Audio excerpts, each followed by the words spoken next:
Hello, assalamu alaikum, and welcome to our 67th seminar. Um, Today we are going to be covering the topic about the Gaza genocide and Israeli objectives and the international response. We are lucky to have a very special guest today here at IZU, Istanbul Sabahattin Zaim University. I want to first cover a little bit about our webinar, and then I will introduce our speakers, and then we will jump right into the topic. The Center for Islam and Global Affairs hosts a regular webinar on international relations, particularly pertaining to current issues or topics that pertain to Islam and global affairs. Today, we will be covering the genocide in Gaza, a topic that requires more attention than currently it has. And we are lucky to have Miko Peled, who has come from the United States. Miko is an activist, author, and speaker based out of the United States. He is probably one of the foremost leaders of the BDS movement and champion for Palestinian rights. He's been educated in Jerusalem, Japan, and the United States. He runs several online platforms, including his blog and a podcast. He's been a celebrated writer and columnist in many different platforms like the Mint Press, the Electronic Intifada, Democracy Now!, and others. He's also author of two very insightful books on the condition of the Israeli apartheid system. The first one is The General Sun, which is now, as I just learned, in its 10th edition. I don't know if I can see that. 10th anniversary edition. I think it's better if you show it on that. And he also authored the book on the Holy Land 5 called The Story of the Holy Land Foundation 5. So I will begin there. After Miko speaks on Israeli objectives, we are also joined by Dr. Sami Al-Arian, who is the director of our Center for Islam and Global Affairs. He needs no introduction. He has been a champion for Palestinian rights. He's himself a human rights activist and a regular commentator on geostrategy, international relations, and American foreign policy, not to mention his long engagement with the freedom struggle for Palestinian people. So with that, I'd like to invite Miko Peled to make his analysis on Israeli objectives. Thank you very much for the introduction. Is the sound working? Everybody can hear me? It's a pleasure to be back in Istanbul, to be at CIGA, to be alongside Dr. Sami. It's always good to be here. Thank you for inviting me and for hosting this important seminar.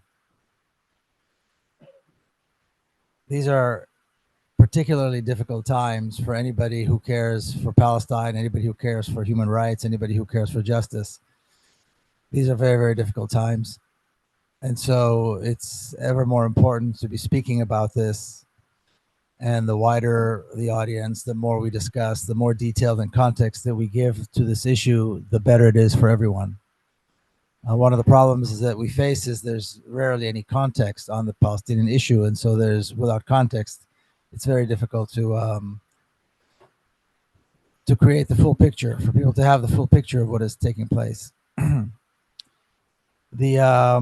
The issue of the Israeli objectives, or the question of what the Israeli objectives are, is actually very easy to it's actually very easy to describe, to understand, because Israel has never hidden its objectives, and the Zionist movement has never hidden its objectives. Everything they did, they declared, and everything and everything they did on the ground was done in the open. So as we look back 75, 76 years in Palestine, it's very clear once again what their objectives are, what they were from the beginning, and then how they accomplished their objectives. I don't think there's any doubt today, particularly after Amnesty International came out with a report 2 years ago about the apartheid report on Palestine, and what we're seeing now in Gaza, and with the petition to the ICJ, that there's an apartheid regime in place, that there's a genocide going on, and that there's a campaign of ethnic cleansing, and all these three are stated objectives of the Zionist movement and the state of Israel. So establishing an apartheid regime in Palestine, which gives preferential treatment, obviously, to Jewish people, and then maintaining a campaign of genocide and ethnic cleansing, an ongoing campaign of genocide and ethnic cleansing to rid Palestine of its people. Now, it's not only about ridding Palestine of its people, it's also about ridding Palestine of its history, and ridding the memories of anybody who has a memory of what Palestine used to be. And that's been, like I said, it's been declared very clearly by the Zionists and by Israel from the very beginning. And we see actions on the ground. I mean, we've seen the state of Israel was established upon the ashes of a massive campaign, after a massive campaign of ethnic cleansing and massacres of 1947, 1948. And it has been going continuously and steadily all of these years, granted, with sometimes things have been worse, and the violence has, increases and decreases, with time. But the actions have never stopped. The maintaining of the ethnic cleansing, the destruction, and the genocide has never stopped for a minute. It's interesting how Israel and the Zionist movement are able to, at the same time, engage in these three horrific crimes that are designated as crimes against humanity: apartheid, ethnic cleansing, and genocide, and at the same time maintain its image as a democracy and distance itself from the results of the crimes that it's perpetrating. So, for example, if we look at the issue of the refugees, Israel has always claimed that it has nothing to do with the refugees. The Palestinian refugees have nothing to do with the state of Israel. From the very beginning, they claimed that Israel did not forcibly expel anyone, that the Palestinians left of their own accord, or they left because leaders from other countries promised them that if they left, that would allow Arab armies to come in, get rid of the Jews, and then the Palestinians would return. Of course, that myth has been refuted many times. It's not worth getting into. But what's interesting is that even if it was true, why not allow the refugees to return? Let's say it was true. Why not allow the refugees to return? And if this was true, why were Zionist terrorist gangs engaged in ethnic cleansing and massacres going far back as 1947? And so, the myth is full of holes, and it doesn't really answer anything, but they've been able to maintain it all of these years. So Israel had nothing to do. And then the blame or the responsibility for the life of the refugees, once again, Israel has completely distanced itself from any kind of responsibility, saying that it's the responsibility of the countries who ended up hosting, had no really choice but to host all these refugees, Palestinian refugees, as a result of the ethnic cleansing campaign. So the countries that ended up around, neighboring countries neighboring Palestine that have hosted and continue to host the Palestinian refugees, Now it's their problem, it's their responsibility somehow, because they need to integrate and so on to allow the Palestinians to integrate. Once again, no responsibility whatsoever to the perpetrator of the crime of the ethnic cleansing, and no explanation as to why the Palestinians are not allowed to return. Why should they not be allowed to return and, of course, be paid reparations? We know why, because the state of Israel is a racist apartheid state, and they don't want to have Palestinians there.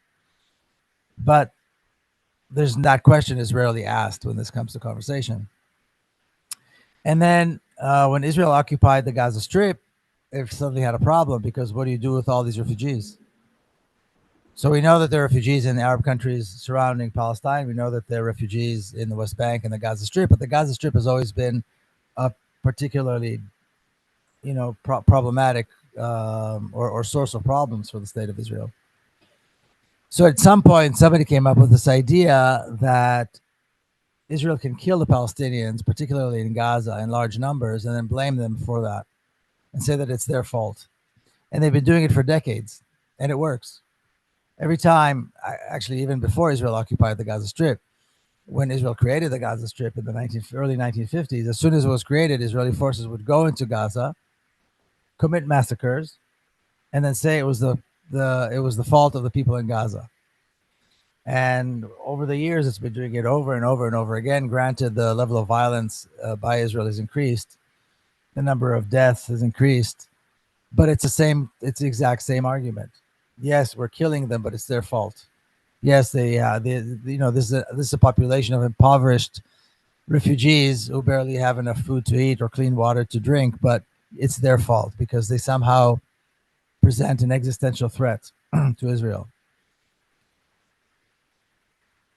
Another part of this is, of course, Israel's insistence or Israel's campaign to undermine the rights of the refugees. So how do you undermine the rights of the refugees? By, first of all, claiming that Israel had nothing to do with creating the problem, but then also getting rid of the one agency that actually takes care of the refugees, which is UNRWA. And for decades, Israel has been trying to undermine it. Finally, during the Trump and Biden administrations, the UNRWA budget has been slashed, a budget that was insufficient to begin with to deal with the vast problem that it had, that was mandated to deal with, which are the taking care of the Palestinian refugees. And now during this campaign of genocide in Gaza, they have managed. They accused several UNRWA employees, and of course now all of the entire organization is facing more budget cuts and so on, at a time when there's so much more need for it. So again, it's a strategy that's been going on for a very long time, distancing itself from the results and the consequences of the crimes that it's committing, while openly stating what their objectives are and openly in broad daylight committing these crimes. I mean, none of the things that Israel has done was done in hiding, or was ever denied. Israel doesn't really they don't like the name apartheid, but the reality is that Israel is an apartheid state. It's always been an apartheid state. I can testify that, having grown up in Jerusalem. I didn't know the word apartheid, but I knew that there were vast differences between how I lived and how Palestinians who lived a few blocks away from me lived. It was obvious. Not to mention Palestinians who live in other parts of the country. Palestinians in the Naqab, for example, the Palestinian Bedouin, where Israeli settlers enjoy some of the highest standard of living among Israelis, is in the settlements in the Naqab. And among Israeli citizens, the Bedouins in the Naqab are citizens of the state of Israel. They are the poorest of the poor among Israeli citizens, and we're talking about a communities that live across the street from each other, where one enjoys an extremely high standard of living, and others don't have roads, don't have access to electricity or water or medical care. I mean, the differences are that vast. So anybody who sees it realizes that there's an apartheid regime in place, even if it wasn't initially described as that. Now, unless there is some major shift in Washington, D.C., which is where policy is made regarding Palestine, I don't think we have any reason to expect any different moving forward. Israel has a full diplomatic cover. Its weapons are being replenished constantly. It has, it is, the money keeps flowing in from the United States and, and other sources, and of course its own economy. And so why would anything be different? They've been engaged in genocide and a destruction not only of a people, but of a country as well for almost 100 years. Why would anything change? The only way something would change is if there was drastic change in Washington, D.C., which is really where, the place that enables Israel to do what it does. And we're not seeing any sign of that. So what we're seeing in Gaza now is only part of the picture. Granted, it's the most horrifying part of the picture at this moment, but Palestinians are prohibited from entering the old city of Jerusalem over the last several months. And we know Ramadan is approaching. Think about this for a minute. Palestinians are prohibited from entering the old city of Jerusalem unless they can prove that they live there. That means shops are closed. That means there's no commerce, there's no life. Israeli settlers are roaming freely in the old city of Jerusalem. Now, this is true not only in Jerusalem, it's true in Hebron, in Al-Khalil, it's true in other parts of the country. But I think Jerusalem is particularly an important place to mention this, because taking Jerusalem away from Palestinians, away from Islam, away from Christians, has been a key strategic objective of the state of Israel from the very beginning. Not so much because of its religious significance, because most Israelis are not very religious, but Jerusalem, and even the building of a temple in Jerusalem, and I think I mentioned this when I was here a few years ago, the building of a temple in Jerusalem is gone beyond becoming an issue of religious significance, and is an issue of national identity and national pride. I mean, I grew up not religious at all, and I remember singing songs as a child talking about one day we will build a temple. Why? What for? And so the fact that the entire world is paying attention, is focusing, granted not doing enough, but certainly focusing on what is happening in Gaza now, is allowing the state of Israel to rapidly engage and further its objectives in all other parts of Palestine. I mean, thousands are being arrested, countless are being killed. The life of Palestinians throughout all of Palestine, whether they're citizens, whether they're in the West Bank, whether they're in Jerusalem, is far worse than it's ever been, and it's never been good. For over 75 years, Palestinians have been living under a reign of terror. A reign of terror. And those were the good old days. And this is one of those times where one wishes they were wrong, but old videos of mine are kind of being reshared and popping up on social media, where I talk about the fact that we're going to be looking at these days, that's pre-October 7, as the good old days. And that's precisely what is happening now. So this was predictable. What we're seeing now was predictable, which means it was preventable. Just like the previous massacre and the one before that and the one before that, because we have a 75-year history. We have declared objectives, very clearly declared objectives. And we have policy. We see what has been happening, what Israel has been doing on the ground, again, in broad daylight. The ethnic cleansing in Jerusalem, or the old city, particularly around the old city of Jerusalem, is nothing new. It's not done in hiding. The destruction of communities like Sheikh Jarrah on one side of Jerusalem, and in Silwan on the other side of Jerusalem, is taking place in broad daylight. Anybody can come and see, and as a matter of fact, tourists are there all the time, and they do come and see. People see this as, tour buses are coming in and out as the ethnic cleansing, as the destruction is taking place. And of course, this is happening in places where people don't see, places like Lid and Ramle and Haifa and other parts of Palestine. So I think we would be mad to expect anything but more of the same. And speaking of madness, one of the really just outrageous claims that have been made about October the 7th, or since October 7th, is this constant need not just to blame the Palestinians for the genocide that's taking place, but to condemn them for resisting the genocide and the conditions under which they have been forced to live. And, I was raised, in a very Zionist household, but there was also a side of it that was very liberal. And so I was taught, particularly by my mother, I should say, about Nelson Mandela and Martin Luther King and, the partisans who fought the Nazis and the fascists in Europe, and taught about them with great admiration.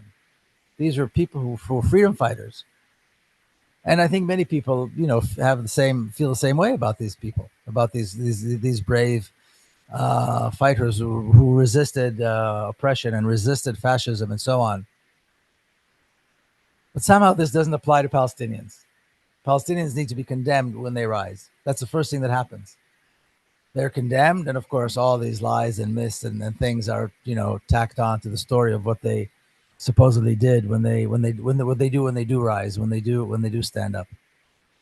So it's almost hard to believe that in 2024, 3-hour flight from here, 40-minute drive from Tel Aviv, and from Jerusalem, maybe an hour drive, this insane savagery is taking place in broad daylight, and there are no consequences. Nobody is stopping trade. Hardly anybody. Nobody is closing down embassies. There are no call for sanctions. And, I know Dr. Sami is going to talk about the international aspect of this, but how is it that nobody's calling for sanctions? How is it nobody's calling for an arms embargo? Why is it okay to sell a country like Israel weapons? Well, to begin with, it was a crime, but now it's even worse. How is it there's no demand for a no-fly zone over Gaza, to stop bombing Gaza? We don't even hear this as part of the conversation anywhere. And, granted, Israel is very good and has a very long history of campaigning and presenting its case in all the right places around the world, which is why it gets away with murder. But today in 2024, a heinous crime of this magnitude taking place, so blatantly obvious, and somehow there are no consequences. I think it only speaks to the, this horrifically successful and brilliant strategy that the Zionists had come up with and are very, very good at implementing. And like I said, they've been at it for about 100 years. They've been implementing it on the ground for 75, 76 years. And that, I think, is something that should trouble all of us. And I think that, and I'll end with this, I think that there's this expectation that something, somewhere, somehow will be done. And I was compared to this notion that one day that Salah ad-Din will return. Well, there's no somebody else, there's no something, there's no somewhere, no one's doing anything. And there's not going to be anybody else that's going to do anything except people who care. It's us and a few people around the world, like the group of people here, and that's it. So it rests upon us to be the ones that actually act, to be the ones that demand that our governments impose sanctions, that demand that our governments do more, that demand that our governments respond to what is happening in Palestine, and not to demand just a temporary stop, not to demand a ceasefire, demand a political solution that will end it forever, that will end the oppression, that will end the killing of Palestinians, that will provide safety and security and guarantees for the life and security of Palestinians forever. That's what we should be demanding. A political solution that ends it for good. And, this rests on our shoulders. Our kids are all going to be asking us, our grandkids, where were you? What did you do? And so we really need to stand up now, and we all need to act. We all need to do everything we possibly can in order to bring the suffering of Palestinians, the destruction of Palestine, the destruction of Jerusalem, the destruction of human life to an end for good. Thank you very much. Thank you so much, Miko. I am now going to give the floor to Dr. Sami Al-Arian. I just want to remind those who are watching online and participating in this discussion that you can send your comments and questions online, and we will forward them to the respective speakers. Dr. Sami, the floor is yours. Thank you very much, Awais. Again, I want to echo Awais by welcoming my good friend Miko to CIGA and to Istanbul. Thank you very much for being with us. And I want to thank him also for his efforts on behalf of Palestinian rights, not just because of what's happening in Gaza, but for many, many, many years. He's been a voice, sometimes lonely voice, particularly when you live in the United States, talking about the plight of the Palestinians, not just as an intellectual exercise, but someone who's been in the trenches, who's lived the experience and has seen what's happening there from the inside as well as from the outside. So thank you for being with us, Miko.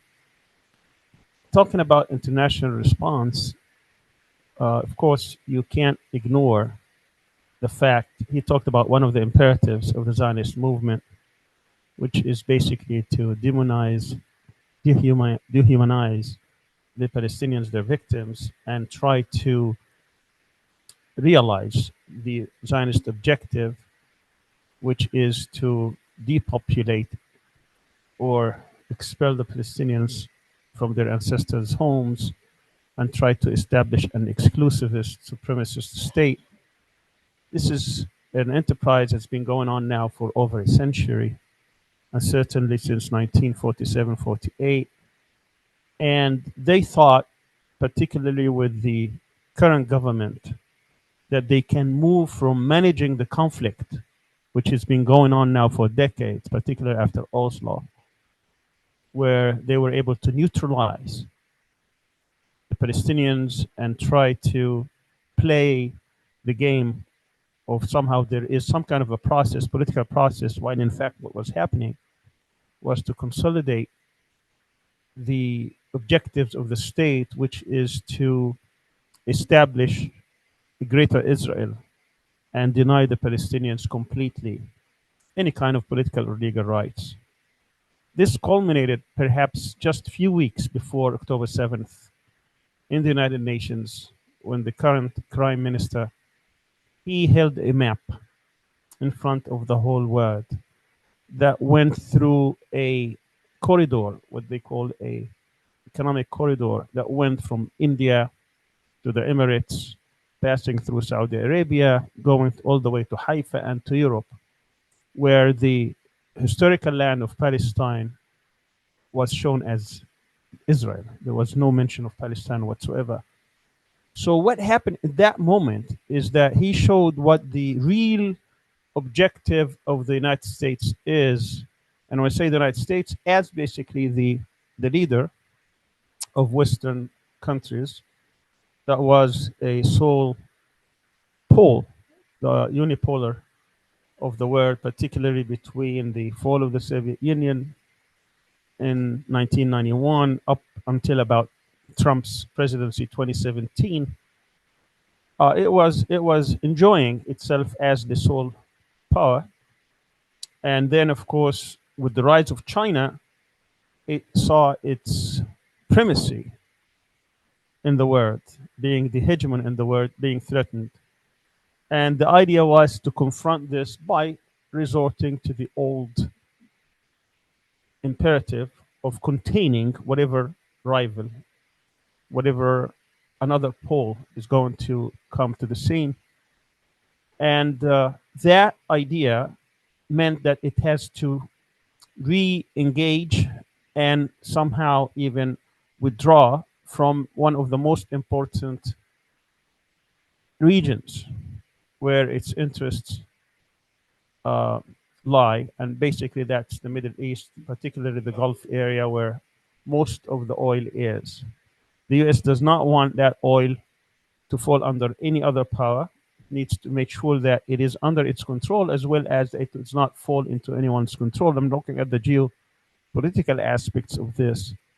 And for it to go and focus its energies, particularly in military and geostrategic terms, on China meant that it needed less military presence in this part of the world. And the idea, the strategic plan was to hand over this region to a combination of forces led by Israel and Saudi Arabia. And that came, of course, after years of trying to integrate Israel into the region, despite the fact that it has totally ignored resolving the Palestinian issue. There hasn't been even a single meeting, even for show, since 2014. The Palestinian Authority has been turned just simply as a collaborator, as a with its security coordination. There is no horizon. There is no political horizon whatsoever. And Trump, of course, tried to jump over completely and ignore the Palestinians' rights.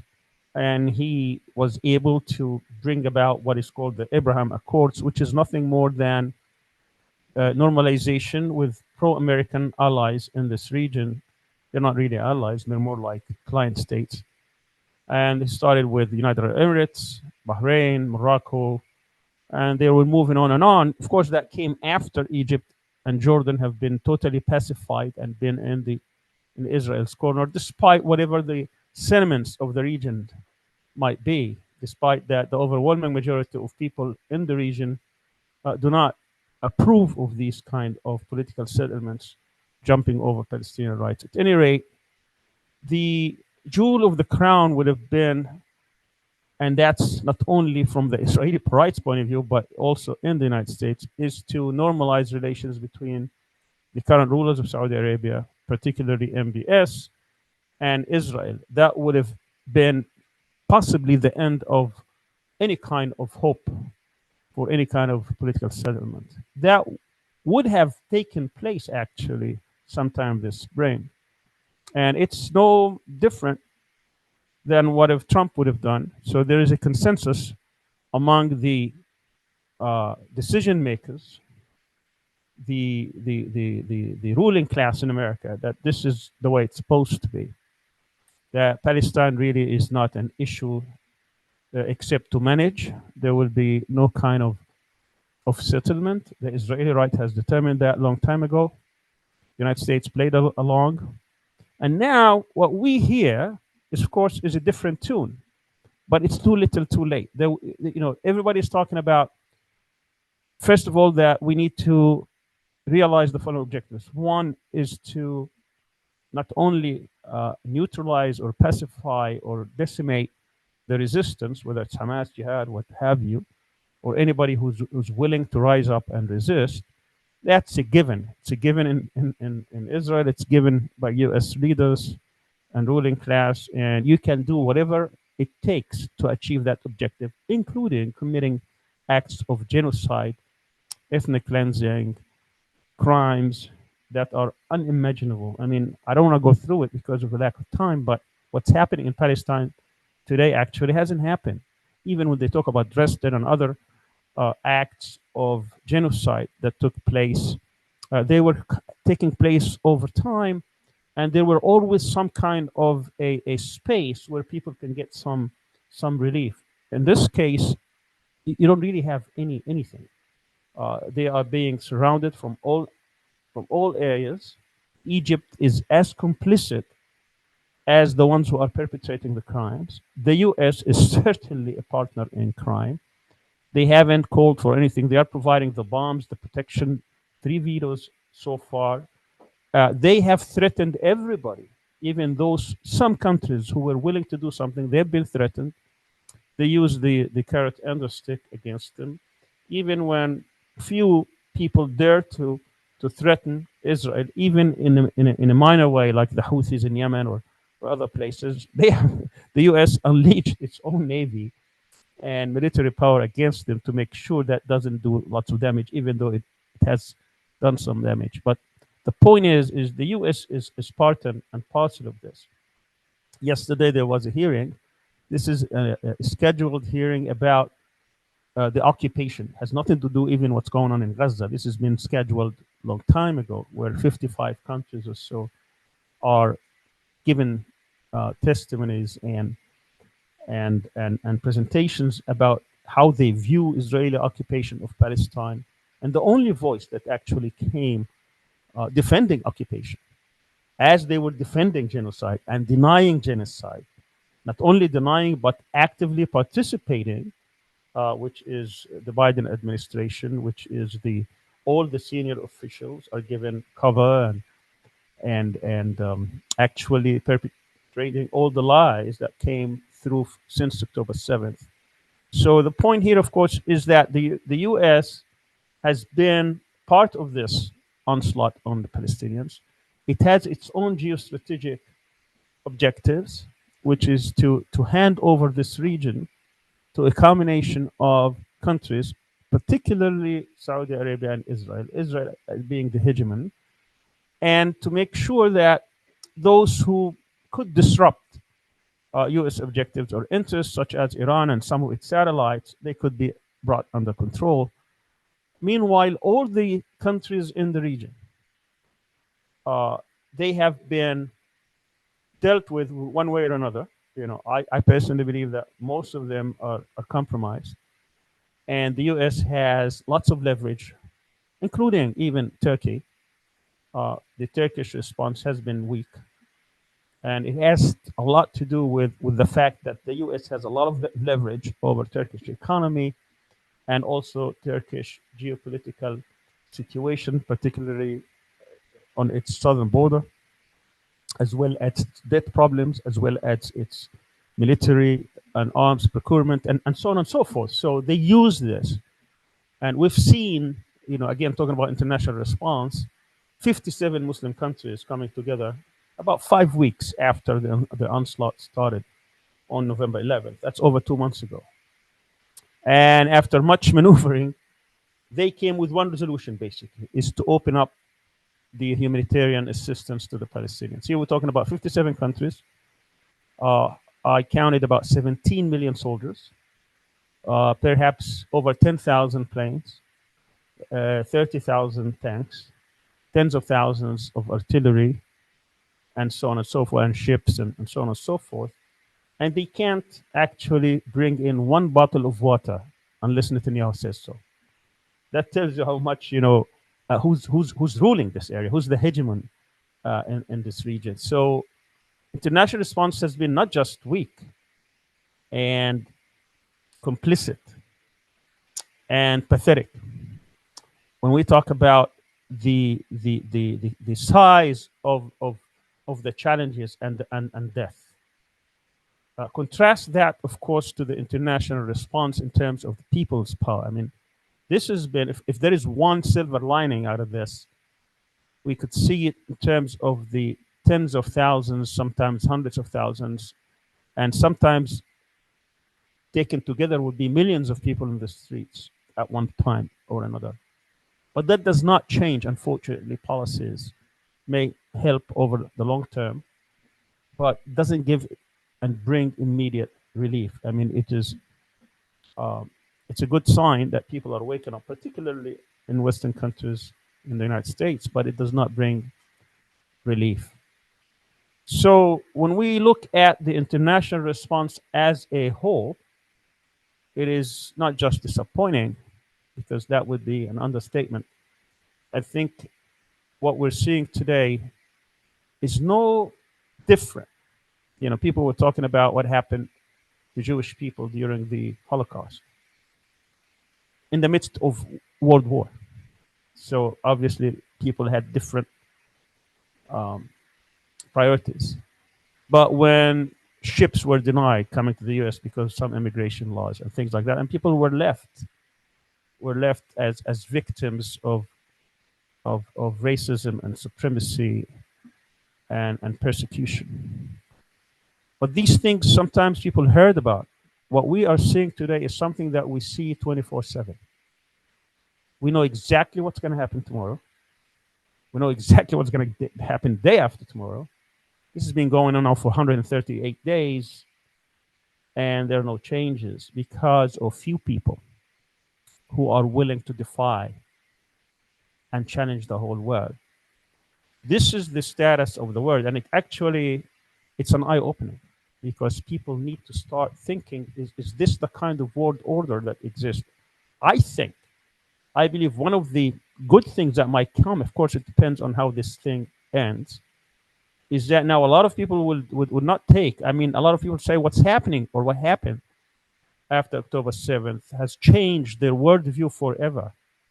We're not living in a world where, you know, basically you have a just order and maybe few things happen here and there. This is basically a world order that does not care whatsoever about any kind of values that it espouses. Talk about democracy, human rights, rule of law, diversity, tolerance. These are all lies. None of that actually holds water. We're talking about the ruling elites from around the world, particularly in Western countries. So that is actually the end. This is the nail of the coffin of the so-called Western world order. This is going to take a while for it to come through, but I think we might be coming into an emerging order that could be a competing one, or it would not replace it right away.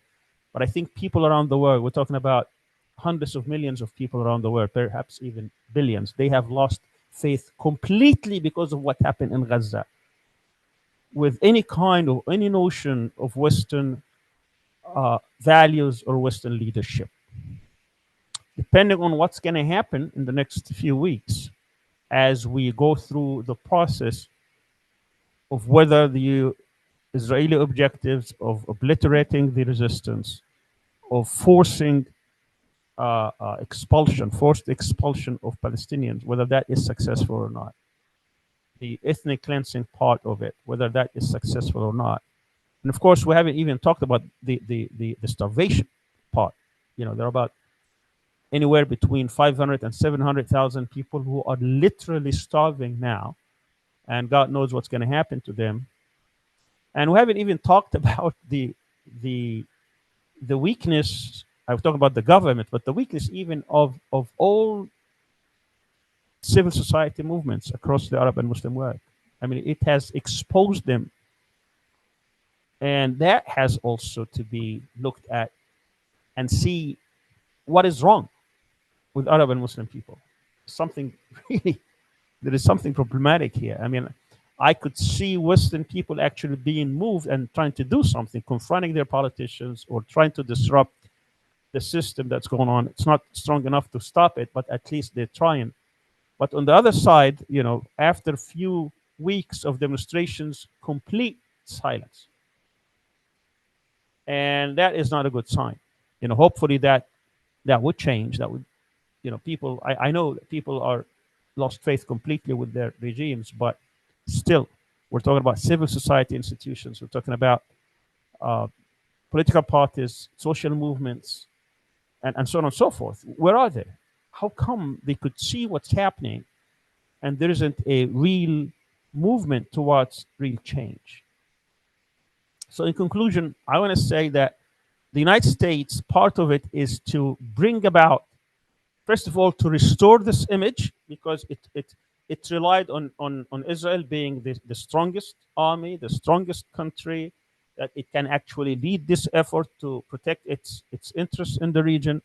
That image has been devastated on October 7th. So it's trying to restore it through these massacres and genocide. But more importantly, to restore that idea that came about before October 7th, which is to establish a regional order led by Israel. That has also failed. So that explains part of the reason of why this push towards it.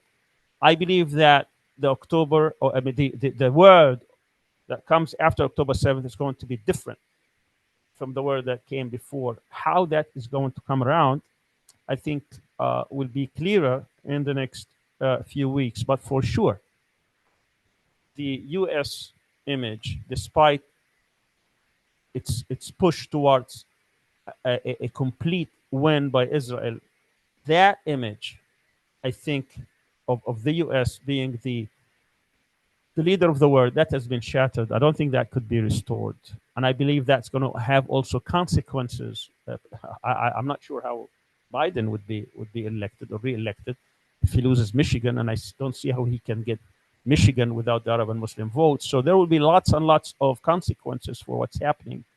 But certainly, we are looking towards a new orientation and a new, perhaps even multiple world orders that would come out of this. Let me stop here and see if you have any discussion to elaborate. Thank you. Thank you very much. I'm going to first take my position as moderator and take advantage and begin our discussion with the participants by asking a few questions. And I'm also keeping a catalog of online participation. So I want to start with one of the things that Miko, you are known for, which is even though now, despite everything that's happened, there's almost no imagination beyond what is called the two-state solution. But your position has been quite different. Could you please elaborate on what your position is and why this two-state solution conversation that even gets put out there by like Arab leaders and Muslim leaders constantly? What is it? Why is that happening, and why can't we get beyond that? Yeah, that's an important question. Thank you for that. So the two-state solution is invoked today either by people who are completely ignorant and don't really know what is happening in Palestine, or people who don't want to face the truth. And the truth is that Palestine has been a single state for a very long time. The Zionist movement, the state of Israel, established a single state over all of Palestine, and it's an apartheid state. And that's the reality, and that's that. The assumption of that it would be possible one day to have a kind of Israel that would allow Palestinians to establish their own state or any sort of, rights for Palestinians, that would recognize any sort of rights for Palestinians within historic Palestine is absurd. And the comments that we made earlier, I think, make it clear that that's an absurd proposition. So the options are not one state, two states. The options are a single apartheid state or a free democratic Palestine from the river to the sea. Those are two options. Where the apartheid state leads us is obvious. We can see, we have a history, and we see what's happening right now. Violence and racism cannot, under any circumstances, lead to peace. That's the way the world works. That's how it is. Israel has made it very clear from the very beginning that peace has never been an objective of the state of Israel. Quite the opposite. And they've said it, and of course they've acted accordingly. So, but people still want to talk about peace. They still want to think about, well, what is a peaceful solution? So we need to understand that a peaceful resolution has to be in a post-Zionist Palestine. It cannot exist as long as there's an Israel. Israel is an apartheid state that will never allow peace. It has no interest in peace. And again, we have a history. So if we want the people who live in historic Palestine live in peace, the only recipe for that is dismantling the apartheid and allowing for a free democratic Palestine to take its place on all of historic Palestine with equal rights. A free democratic state with equal rights is the recipe for peace. Now, we have to, again, like I said, it's not a peace between Israel and a Palestine. No, it's a peace within historic Palestine between all the people who live in Palestine. It's an opportunity to allow the people who live in historic Palestine to live in peace. That's the way to do it. That's the recipe. Thank you very much. I want to ask both of you, actually, because both of you are very knowledgeable about this. What is the state of BDS in the Muslim world now?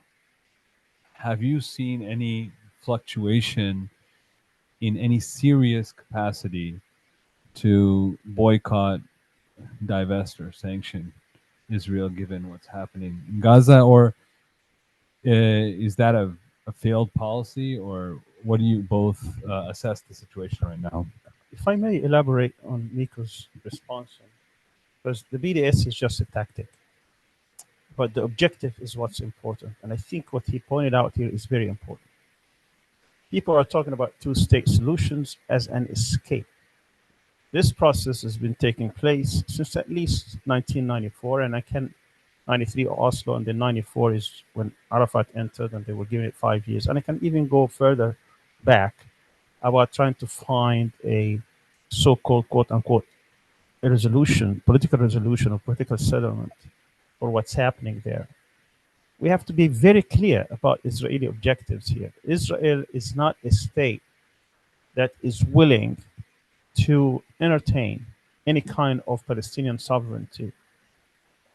They have certain conditions. Once you look at them carefully, it can never be looked at as a sovereign state. So when they talk about two-state solution, it's not really what you might have in mind as a separate state. Israel never accepted that. Even in Oslo, it did not recognize Palestine. What it did is recognize the PLO as the spokesperson for further negotiations. Never really acknowledged any kind of representation that would lead towards a political settlement. And of course, Netanyahu and other leaders have been very clear about this. Yesterday, there was a Knesset vote. You know, it's interesting because the day before I said November is probably between 95 and 100. You will have Knesset members where they would never approve this. And yesterday the vote came at 99. So I was pretty close, even closer to the 100. And what it means basically is that there is no two-state. When Oslo started in 1993, there were 125,000 settlers. Today there are about 750,000. Just imagine who's going to uproot 750,000 people peacefully so that they can have a Palestinian state. There is no contiguous state. Actually, he was talking about what's happening in Jerusalem today in Al-Aqsa. It's totally the opposite. So this notion is just another ruse, just another deception that's being used in order to achieve the goal of eradicating the resistance. And say, okay, if we get rid of Hamas, if we get rid of jihad, if we get rid of the resistance, if we can disarm them, we're going to go towards two states. There's no two-state solution. Forget about it. So we need to define the objective before we talk about a tactic like BDS. And the objective is absolutely right. It's to dismantle the state apartheid Israel. This is the dismantlement, is to de-Zionize the state. That should be the real objective. And I had a study in which I said, think of Israel as a house. That house is sitting on 12 pillars, 12 columns. We need to identify these 12 columns, and that's what needs to be done, is to hit these 12 columns until they are destroyed, and the whole house will destroy. What's happening inside the house? A lot of people talk about, oh, they're gonna be dismantled because they have problems, religious versus secular, Ashkenazi versus Sephardi, Arab versus Israeli, rich versus poor, and so on and so forth, settler versus not settler. That's not going to dismantle the state. That just makes the house messy. Bad furniture. Sometimes the AC goes out or the electricity is cut. That doesn't destroy the house. What dismantled it are these 12 pillars. There is a huge pillar in the middle. It's called being allied to an outside force. First Britain, now the US. So there has to be a huge movement within the US to undermine this relationship. Okay, the first two pillars have to do with the exclusivist nature of the state. The state was built upon that we're going to bring as many Jews into the state as we possibly can. After almost 100 years, they have less than half the number of Jews in the state today. There are probably as much as 16 million, perhaps a little more, million Jews around the world, less than 7 million. And a lot of them were Christians from Russia that came and they became Jews somehow. All right, so that means they couldn't even convince half of the people. So that doesn't mean they are successful. So it's just, so and so on and so on. And the other one is you have exclusivism and exclusivity, and then you have on the other side that trying to make Palestinians leave. All right, exclusion. And that means we really have to support the Palestinian society. So when you look at these 12 pillars and deal with them, that's how we can designize. Now, BDS is just a tactic that can help one of these things in order to bring and have a worldwide solidarity movement. Because Palestine is the only issue I can say today. It's the only issue in the world that is capable of uniting the four corners. I don't think there is any other issue in the world today that will bring about demonstrations in every country in the world, including in Israel itself. I think that does not exist. That makes Palestine very unique. So Palestine is not about the suffering of the Palestinian people as much as it is. It's not about even the sacred places in the Holy Land. It's really about the nature of the Zionist regime. That's what makes it unique. That's what makes it central. And this is how I would address it. Is look at these 12 pillars, deal with them adequately by building worldwide movement, and engage the Zionist movement everywhere on earth with every means, not just on the field in Gaza or West Bank and Lebanon. No, politically, diplomatically, economically, trade, commerce, even in the sports field and entertainment and legally and human rights, on every aspect. Once we engage in that way, they will be exhausted. And once they are exhausted, the state will fall. I mean, it's like any other human endeavor. I mean, it happened for the Soviet Union. Didn't have even a single bullet. And that happens. It happened with South Africa and others. But maybe you can address BDS. Well, I agree with you completely. I think you hit that. You touched probably the most important part, which is that the tactic was placed in front before the objective was made clear. And so in the United States, as I'm sure many people here know, there's been a campaign to of laws that criminalize the call for boycott against Israel. Now, if you don't have the context, then and somebody suggests boycotting the Jewish state, calling you anti-Semitic makes sense. Why do you want to boycott the Jews? You must be anti-Semitic. If you don't have the context, right? And now, 2 years ago, now, for many of us, this was revealed longer than 2 years ago, but 2 years ago, Amnesty International came out with a context. It came out with a report, a very detailed report, demonstrating and accusing Israel of the crime of apartheid, which is a crime so terrible that it's designated as a crime against humanity. The report has recommendations, which include sanctions and so on. Now you have the context. If there's an apartheid, if the crime of apartheid is being committed, then sanctions and boycott make sense. So it's not about Jews or not Jews. Nobody cares what the religion of this regime is. It's an apartheid regime, and that calls for sanctions. That calls for boycott. And I want to say one more thing about the boycott. The report came out 2 years ago, right? And it's been shelved. No one's doing anything with it.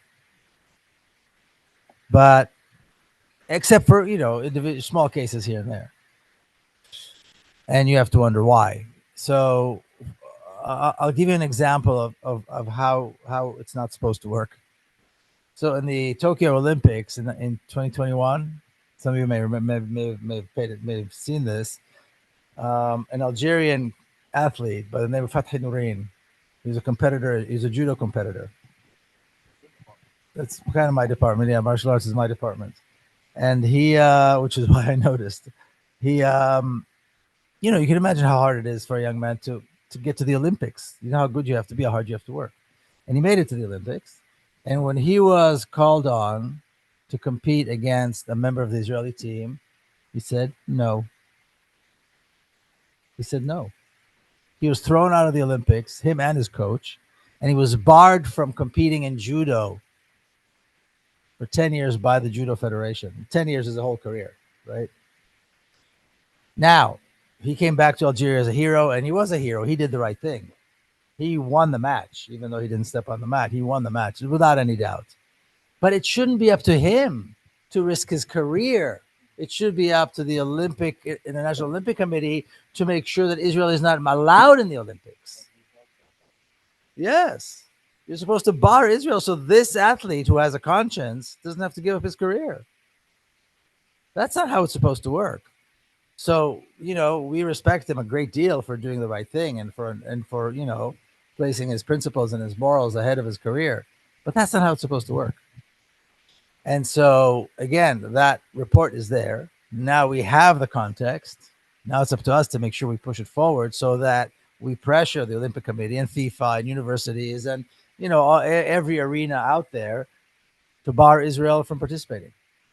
And now it's made clear. And also, I think, and this has also been, I think, a fault of the whole kind of the way BDS was structured, there's never been an objective. The objective has to be the dismantling of the apartheid state and the establishing of a free democratic Palestine from the river to the sea. So it has to be all together. It has to be a package. I think it's very important in this discussion to realize who the other side is and to have a real definition of who is on the other side. Who are we fighting? And with that, I need to give this definition of who is a Zionist, because knowing who is on the other side and who is a Zionist, when we talk about two-state or other things, become very clear. A Zionist, very briefly, a Zionist is anyone who believes in, acknowledges, or say that Jewish people have sovereign rights in Palestine, exclusivist rights in Palestine. Anybody who believes in that or acknowledges that or say that is a Zionist. Now, if you believe in a two-state solution, you're 78% Zionist. All right? And that could be, it doesn't work, that could be a Jew, a Christian, a Muslim, a Hindu, a Buddhist, a secular, a non-religious, could be anybody. It's not just Jewish. So you could have Jewish Zionists, you could have Christian Zionists, you can have Muslim Zionists. So that's who the other side is. It's not a religious issue. It's about aggression, and it's about that kind of belief.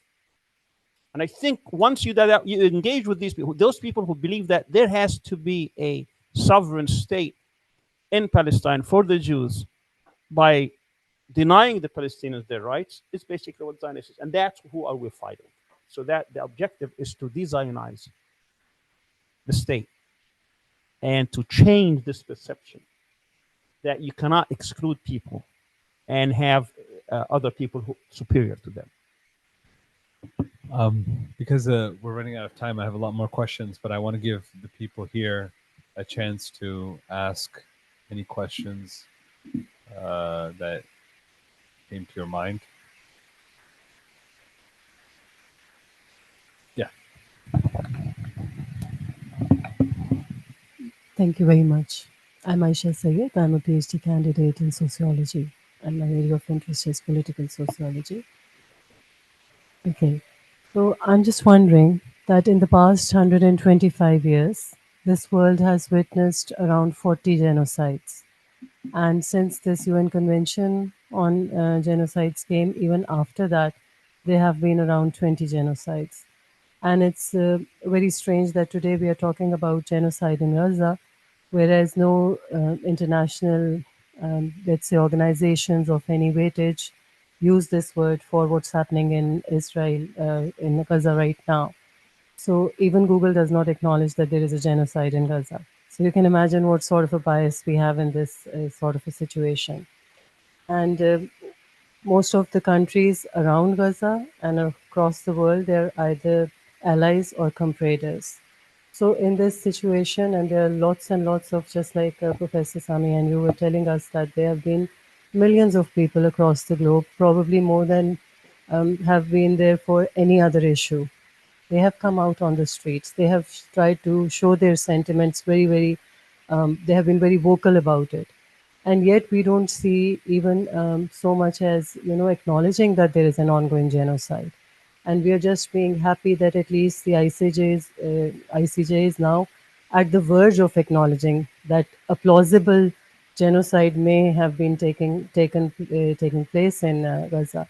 So, as individuals who are motivated for the issues of human rights, as individuals who want to be on the right side of history, what can people like us do to really, do something on ground, something that translates into something tangible? That's what I want to know. Thank you very much. Well, isn't that an easy question? No, it's a very good question. So what we see typically when there's a crisis in Palestine, we see people protesting. And what I keep saying is, we're late. We should have protested before the massacre. We're always protesting after the massacre. And then when things quiet down, we stop. Rather than preventing the next one, which we know is going to happen, we all go home and get busy. So that's one problem, that there's no preventative action. There's no ongoing sustainable preventative action preventing the next one. There's no action, there's no sustained effort to achieve the objective that Dr. Sami and I have been discussing. And unless we do that, it's never going to stop. It's never going to stop unless that happens. Now, with this particular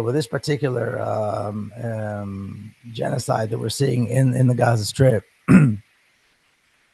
a lot of people are going in the streets. A lot of people are protesting. We see things that we've never seen before. But that is not affecting the places where decisions are being made. Not in any country, certainly not in the United States.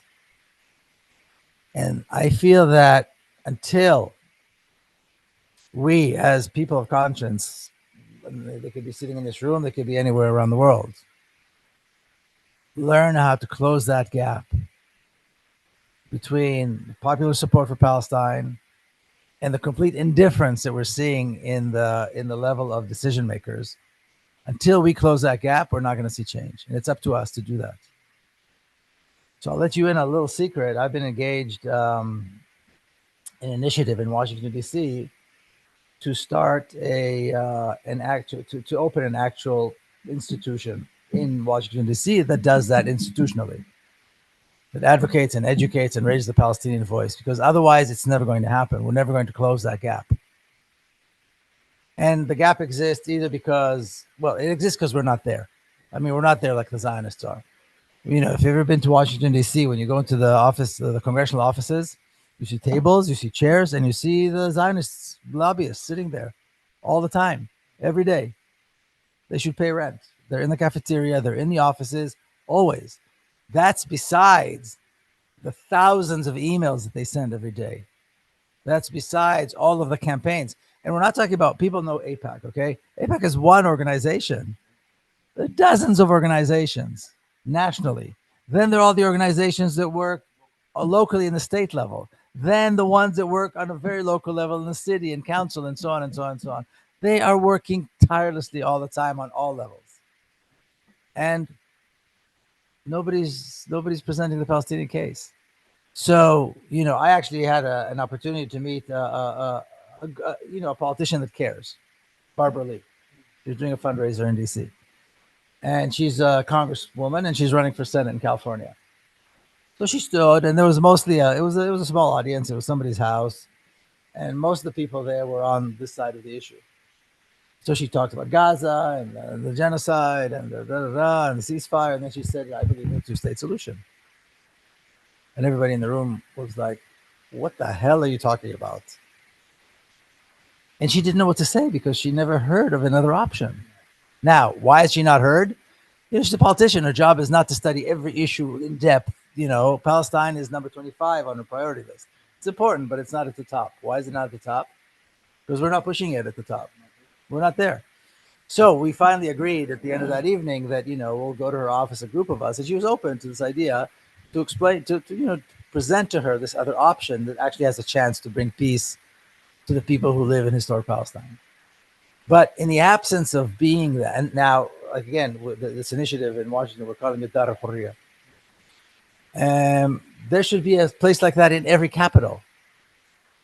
And the objective needs to be to push through that gap between the popular support that we're seeing and the halls of power, and also to work through a strategy. So, you know, you see a protest, everybody's got a poster that says something. In the US, you know, you'll have a small peace group in some cities say, "Oh, you know what, I have an idea. Let's get a few $1,000s and put posters on the bus stops." Great idea. So they do it for a few weeks, they run out of money, and that's the end of it. And who decided what to put on the bus stops? They just thought it was a good idea to say this and not that. There's never a strategy, you know? So our objective is to define a strategy and then make sure that all the messages are linked to that strategy. Whether it's a bus stop or it's a t-shirt or it's just what we send and what we say when we go to the commercial offices, if we have a lecture coming, because we actually have a space that was donated to us by someone. So, I mean, you know, that's what we can do.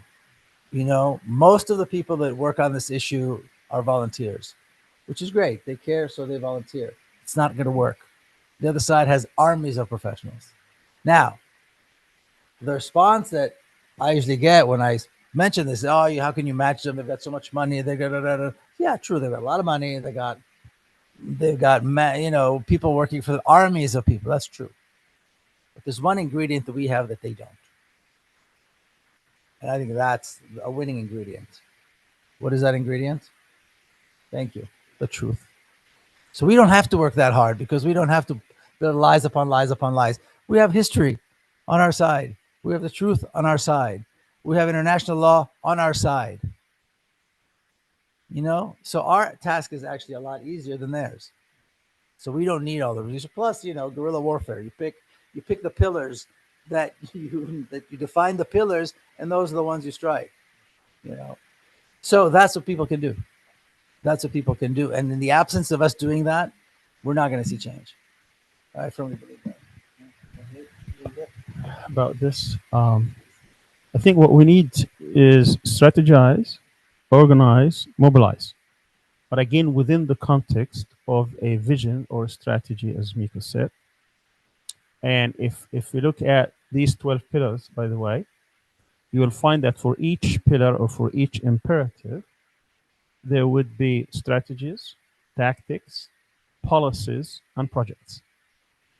And every person in this world will have a piece. Let me give you, the seventh one, for example, the seventh imperative is that Israel, at the very end, thinks that because it has exclusive armaments, which is the nuclear weapon, that it is safe.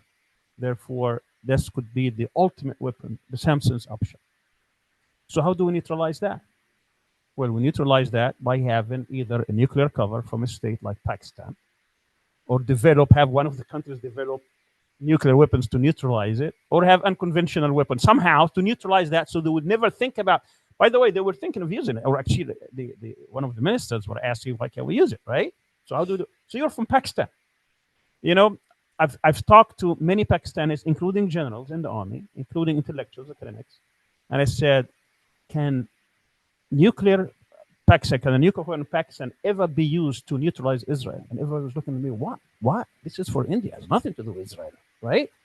So you, as Pakistanis, then you need to convince the people there that say, "No, this has to be covered because we care about this issue." Pakistan should declare that if Israel ever thinks about using a nuclear weapon, that means that we have been attacked. See, if you say that, or Iran developed its own nuclear power, or there is unconventional, where Israel would never think about that, then we have neutralized that pillar. So when you go one by one, and you could see, so you can look at all these and say, what can I do? We're not prepared. We've been caught now totally unprepared. So we are impotent. But we shouldn't be caught again unprepared for the next ethnic cleansing, because this is not going to be the end. There could be another one in the West Bank, and possibly one after and after and after. We got to get prepared.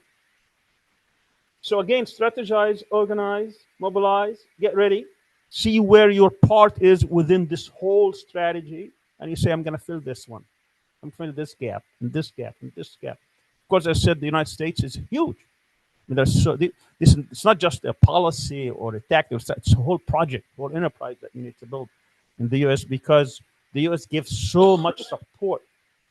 And Israel doesn't care about anyone in the whole world except the U.S. So we have to have a huge thing. So thank you for what you're doing.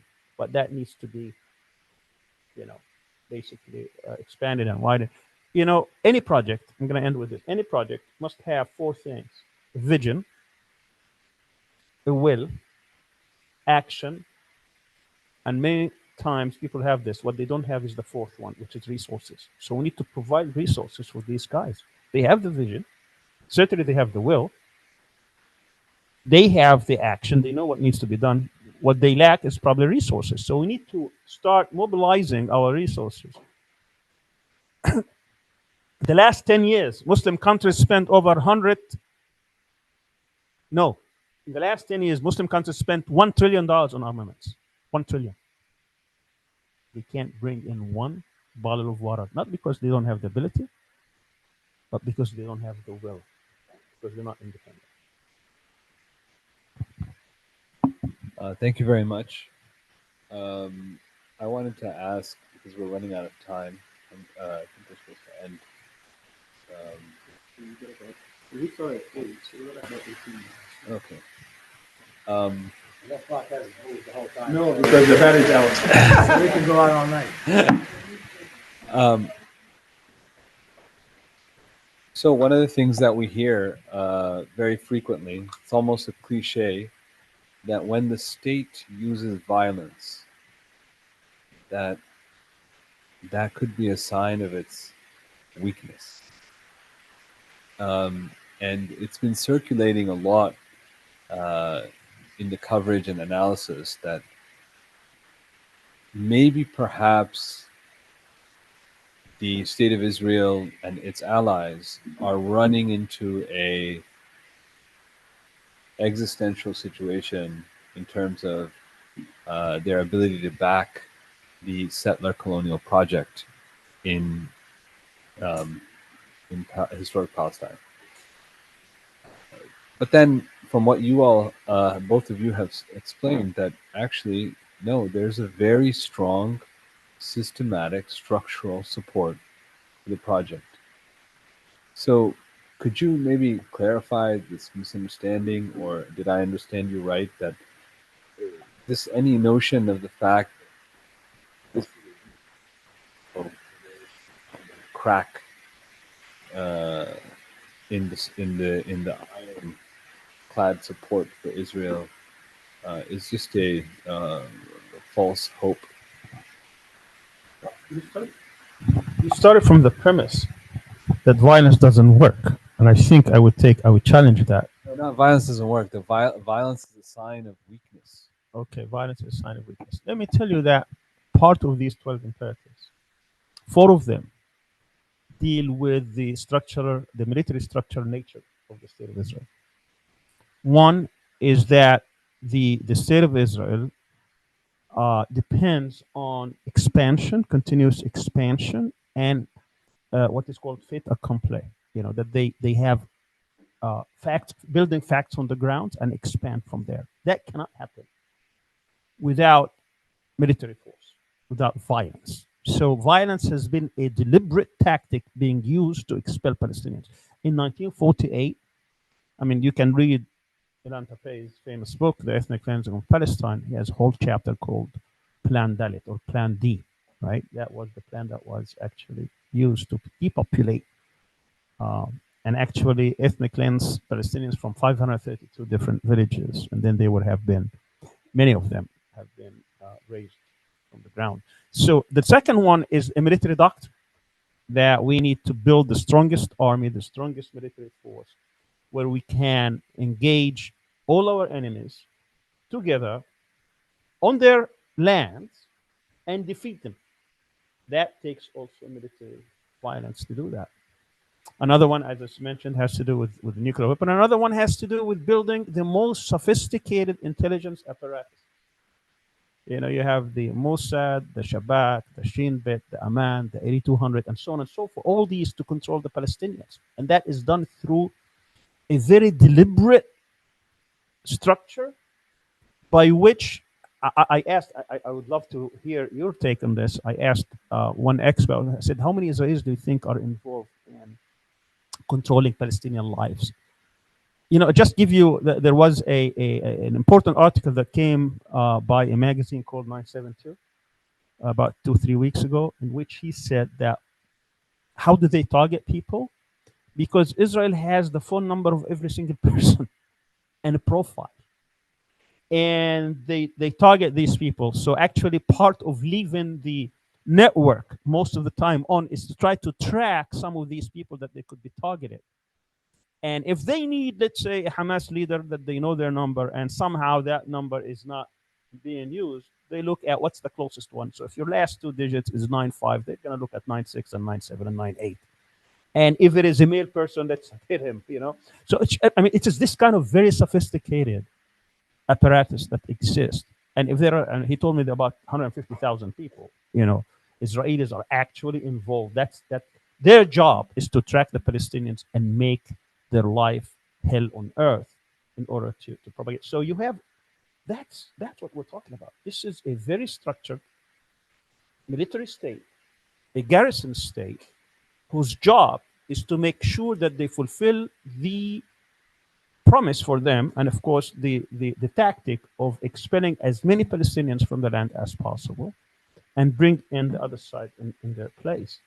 That is not something that is done overnight or done in 1 year and then skip to that. That's something day in and day out for the past 70 plus. I think the number of 150,000 is very, very low. Very low. Very low. I think every Israeli knows at least two people that are involved in what you say, maintaining the life of Palestinians in a hell. It's estimated that there are about 300,000 Palestinian collaborators operating inside 1948. Because there's this very Palestinian collaborators who are operating in 1948. Yeah, Palestinians. Yeah, and they were brought in from the West Bank, and that is related to a whole other issue of the crime in the Palestinian communities of 1948, because these collaborators are mafias now, and they're above the law. So all the violence, all the drugs, everything is, and as long as it's kept within the Palestinian community, as long as no Jew is hurt, the police never intervene. And so the estimate is that there are 300,000 of those.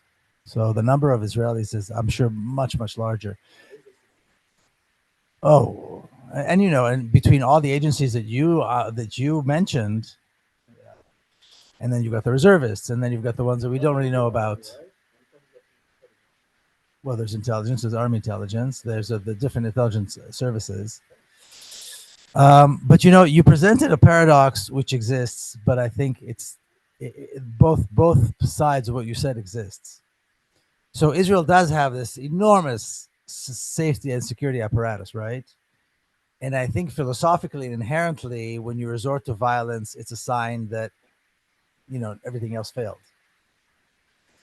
But look at what happened on October the 7th.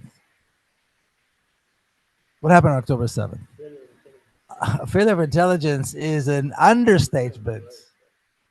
A bunch of guys from one of the poorest and most oppressed areas in the world, where you can't take a step, you can't sneeze without every intelligence agency knowing about it. Guys that are lucky if they have one meal a day. If their kids are sick, there's no antibiotics. Coming from that part, from there, where they're surrounded, Israelis everywhere around them. And what did they do? They occupied the entire southern half of Palestine for almost 3 weeks. The entire southern Palestine was occupied. They created complete chaos. The entire state of Israel was in a state of paralysis. People were afraid to leave their homes. The shops were empty. The roads were empty. Everything fell apart. To this day, international airlines do not land at the only international airport that Israel has. To this day, the only flights in and out are Israeli airlines.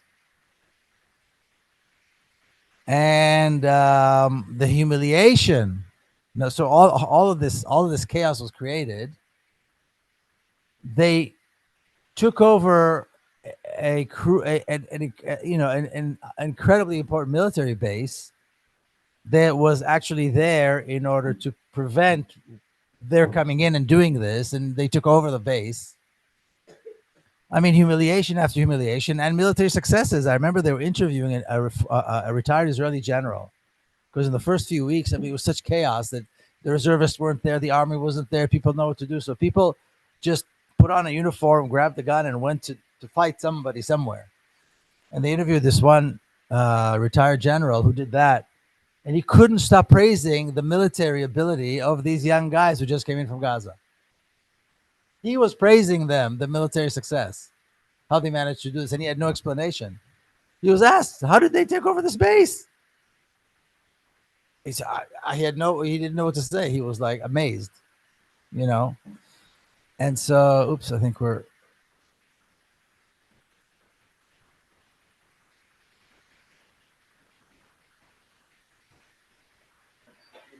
It didn't work? Okay, well, we'll do it for this reply. Oh, we got the camera. Okay. So anyway, so now, and then of course there was this, on top of all the failures, the intelligence capabilities obviously failed. The military capabilities obviously not there. And certainly Dr. Sami and I are old enough to remember that this attack took place exactly 50 years and 1 day. 50 years and 1 day after a very similar attack. Not that it wasn't as effective, but the 1973 October War, where once again Israel was caught. The intelligence services failed. The military failed. So every time they're challenged, they fail. What does that mean about their ability? If every time the system is challenged, it fails, it means it wasn't very good to begin with. It was a paper tiger to begin with. And that's, I think, the main conclusion of what we saw on October the 7th. And so, and I don't think anybody could have anticipated. And to this day, the entire state of Israel is in a state of chaos. Politically, they're in a state of chaos. The military is in a state of chaos. The intelligence services don't know what to do with themselves. They can't explain anything that happened. So yes, Israel has got this enormous apparatus, and yes, a well-planned strategic attack worked. And the system is collapsed by a bunch of guys who came from where? From the Gaza Strip, where you don't know if you're going to have electricity or water or food to feed your children, or. So you're right. So both sides of this equation are true, even though there's a even though there might be a paradox there. They're both true. Both of these things are true. There's a weakness there, And of course, what we're seeing now in the Gaza Strip is a response to the humiliation. Because militarily, they have not been able to defeat the Palestinian fighters. The Palestinian fighters have caused huge losses to the Israeli forces, enormous losses.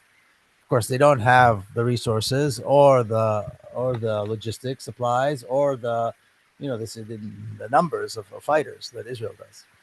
But what we're seeing now is the revenge of a gangster who was humiliated. That's what these 30,000 or how many tens of thousands are have been killed in the Gaza Strip. That's what this is. It's the response of a gangster that was humiliated and has to take out their anger on the weakest victim they can find.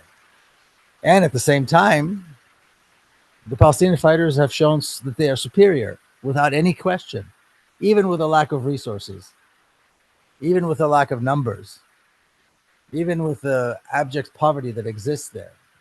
They are still showing themselves to be far superior. So it's a paradox, but this is the reality. This is the reality that is taking place. Can I ask you a question? Yeah. My question to you is basically knowing how Israeli politics work and the fact that the majority of the people of Israel wants this to go on and to realize Israeli objectives, and that America now, so far, has not been pushing Israel in any way. And it is in the interest of Netanyahu to continue this war because he's threatened. Actually, his political future is threatened. He may even go to prison. And with what's going on in Gaza now, what do you think could be the ultimate thing that might happen that could reverse course? Or are we really facing even more death and more destruction? Where does this end? From someone who understands the dynamics of the Israeli society. This question, obviously, it's been asked everywhere. Everybody gives their 2 cents. But I would like to hear your perspective. Well, I mean, the entire Israeli political system is in chaos. On the one hand, when someone criticizes the government or criticizes the military, and a lot of people do, the response is, no, this is not the time. This is time of war. We have to remain united. But then the other side but they don't stop. In other words, it's dog eat dog, literally dog eat dog. They're snapping at each other. They can't stop. And like you said, Netanyahu is obliged to continue because the only way that he can remain in power is to satisfy the right flank that's keeping him in power. The only reason he was able to maintain power is because these rabid settlers, the Ben-Gvirs and so on, they are his guarantee to stay in power. And he will do anything to stay in power. And I think the calculation has always been, as long as we kill many, many, many more of them than they could possibly kill of us, there's no downside. There's no downside to continuing. The only way that I can see this ending, or ending is a big word. The only way that this savagery can be disrupted is either something that we can't expect right now that might happen, which is somebody intervening. But the captives are not the reason why they get cut. They are willing to cut. No, they don't care about the captives. No, they don't care about the captives. They don't care about the captives. They don't care about the captives at all. I mean, the captives. If the captives look, this is, I think, a point that people are forgetting sometimes. The declared objective of the attacks of October 7 was to take hostages and then do a prisoner exchange, which of course explains why all the claims about murdering and raping and all that make no sense. They wanted people so that they can exchange prisoners. So why would they kill people? Anyway, but I don't want to get into that. Well, they could have exchanged prisoners right there and then. They're right there and then. And talk about campaigns. You should see the campaigns on bus stops in DC showing the pictures of the hostages and when bring them home, So they could have done that right away. We could have done that right away, but there's no interest. There's no will to do that. They'd rather go on. And again, Netanyahu's right flank doesn't care about the hostages. They would rather see more blood than save the hostages. So that's really not a consideration at all. But other than something that we really can't think of and expect right now, like an intervention by I don't know, Russia, I don't know, something absurd that we can't imagine right now. The only thing that can disrupt this from going on is massive change in Washington D.C. A disruption in Washington D.C. Yeah, or a threat to the individual politicians, their own careers. In other words, if American voters, if constituents make it clear to their elected officials that aligning themselves with racism and violence will cost them their job, I mean, that's the only thing that's going to make them vote differently. And they all say, oh, zero tolerance to racism, zero tolerance to racism, but we support Zionism, we support Israel. Well, you can't have both ways. So until that's made clear to them, they're not going to want to change. They're not going to be able to change. So that's the pessimistic side of me. My answer to that. So you just confirm what I've been